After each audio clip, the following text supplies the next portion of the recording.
more than the elections themselves?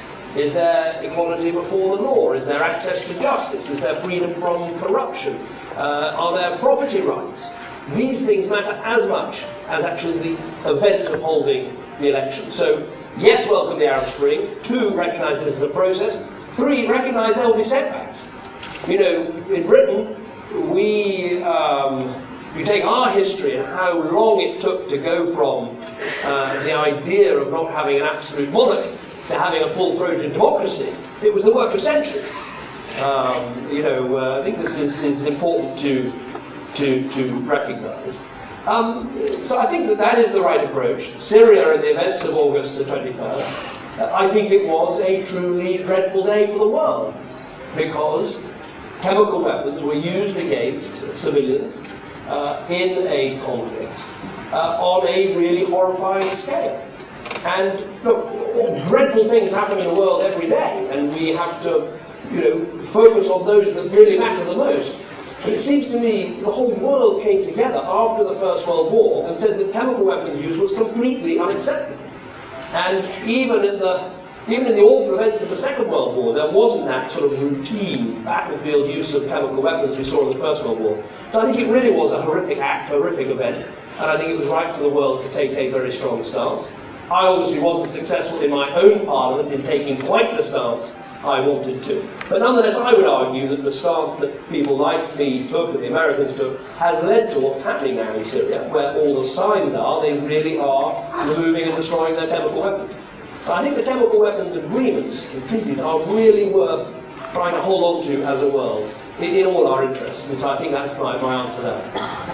Gentlemen here. So my question is related to the trade of goods between India and Britain. So what we've realized is India and Britain, the trade in goods has increased in absolute numbers, but the share of each country's overall trade has declined significantly. The Economist puts it that India trades with China in a week what it ends up trading with Britain in a month. So what would be your key areas of improvement to bolster trade between India and India? Very good, but obviously, China and India are geographically closer than Britain and India, but you're right. I think last year, our exports to India went up 25%, which is welcome. I think also the investment flows, that can often be a sign of future trade flow. And the fact that India is investing so much in Britain and Britain is investing so much in India, the capital flows will lead to greater trade flows in the future. But I think there are some actions we need to take collectively. The trade agreement, the EU-India, European Union-India Free Trade Agreement, has been sitting around for a very long time, and we need to make some progress on this. For instance, a very popular and successful product in Britain, Scotch whisky, there are still tariffs of 140, 150%. So I think we need to recognise that it will be in all our interests, but we need to be bold. We need politicians to be bold. To put more on the table. Sometimes people say that you make a problem easier to solve if you make it bigger. And maybe this is a problem we need to make larger by putting more into the package and really then trying to take some risk. So if we get rid of those trade barriers, I think that would help. I also think the other thing we need to recognise is trade between countries like ours, where a lot of our wealth is in human capital. It's more difficult because it's not simply about exporting physical goods. It's about combining universities, it's about working together on healthcare, it's about services like insurance, banking and architecture. These are almost more difficult to liberalise. But if, for instance, we can get far further on mutual recognition of qualifications, then that would, which we made some progress on this week, that I think would make a big difference. So some of our prizes are harder to get, but nonetheless, if we get them, they will be all the more important. And on that note, let me make a point about students, because I know there's always concern about visas and the message the British government sends out. I want to send a very clear message to you today. 2 points. First of all, there is no limit on the number of Indian students that can come to Britain and study in a British university. You have to have an English language qualification, you have to have a place at one of our universities, but there is no limit whatsoever. As many who want to come, can come. Second, when you leave one of those British universities, if you can find graduate employment, a graduate level job, there's no limit on the number who can stay and work. I think that is a very clear offer. Of course, Britain has to have immigration control. Of course, in a relatively small geographical country with a relatively large population, we need to manage those numbers. But I think the offer to students, and I make it very openly to Indian students, I think the offer is very clear and very good. Next question. A lot of STEP students are coming here to India because Asia is becoming really important and India is a developing country as well. And I believe that Europe is becoming a museum. It's the way it's not competitive anymore, and that's why I come here as well. And my question is, how do you think we can keep Europe on a competitive level? Because if I come here, I see it's going so fast. Yes. It was good in the beginning because And you're from France? I'm from Belgium. From Belgium, right. Very good.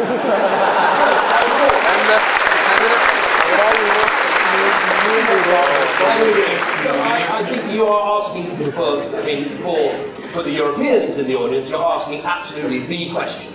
And I passionately believe that Europe can have, and European countries like mine, like yours, we can have a very bright and brilliant future. But we can't go on as we are. We're competing in a global world with countries that are on the rise, like India, not just India and China, but Malaysia and Indonesia and Singapore. And we do need to change the way we do things. We're not going to succeed by trying to have low-wage economies, and we've just got to build on our strengths. The European countries still have some great strengths. We're still very innovative. Britain, I think, produces more patents per head of the population than any country in the world. We've got some of the best universities in the world, which is an enormous potential driver. In Britain and Belgium, we have the time zone in the middle of the world. So you can trade with Asia in the morning, with America in the afternoon.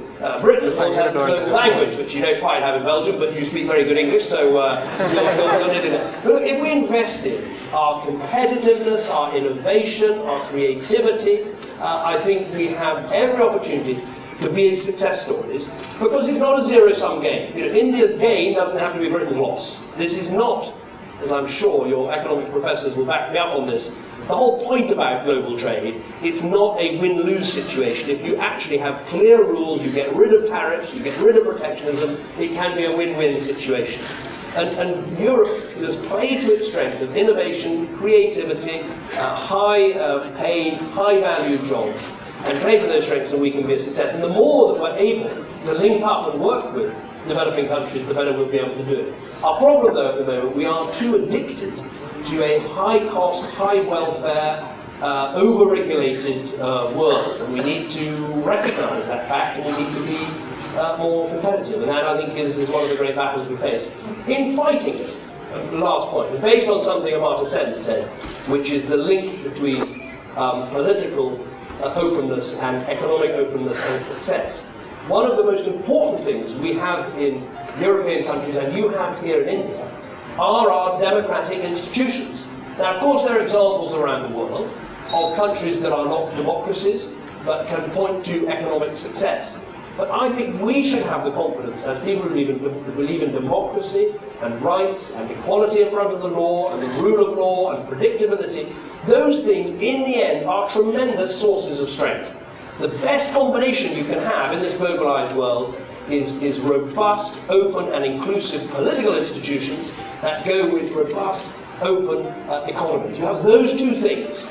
That can lead to the greatest success, even if you don't have the oil and the gas, even if you don't have all the natural resources, you can be a real success story. I like quoting the example of the two Koreas. You know, there you are, you can stand on that border. One way you've got South Korea, which in 1960 was, you know, the same level of wealth as Zambia. It's now like 20 times wealthier than Zambia. You look north, where they've had closed political institutions, a communist system. They are one of the poorest countries in the world in terms of material poverty. So, you know, you have choices as a country, and it's not dependent on your mineral wealth. It's not dependent on which part of the globe you're in. It's dependent on the institutions you put in place, the policies that you pursue, the choices that we make. Shakespeare, writing rather a long time ago, put it very simply, he said, our destiny lies not in the stars, but in ourselves. He was absolutely right. Next question. So, Mr. Prime Minister, moving away from politics and economics, do you have any, as the CEO of the 6th largest economy in the world, do you have any words of advice on the personal or professional front for management students like us? right, advice on management. Well, that's what you're here to study. You should probably be giving me the advice. I think the lessons I see in, as you put it, being CEO of an economy, but Prime Minister of a country is the importance of team. You know, Prime Ministers do not make all the decisions, they don't run every department. The most important thing you do is pick a team, and a talented team, and a team that you can work with and trust. I think that is absolutely vital. I think the second thing is a clear strategy. You need to have a clear plan. In politics, as in business, it's like sometimes being in a sort of asteroid shower. You've got things flying at you every day. You know, should you go to Sri Lanka?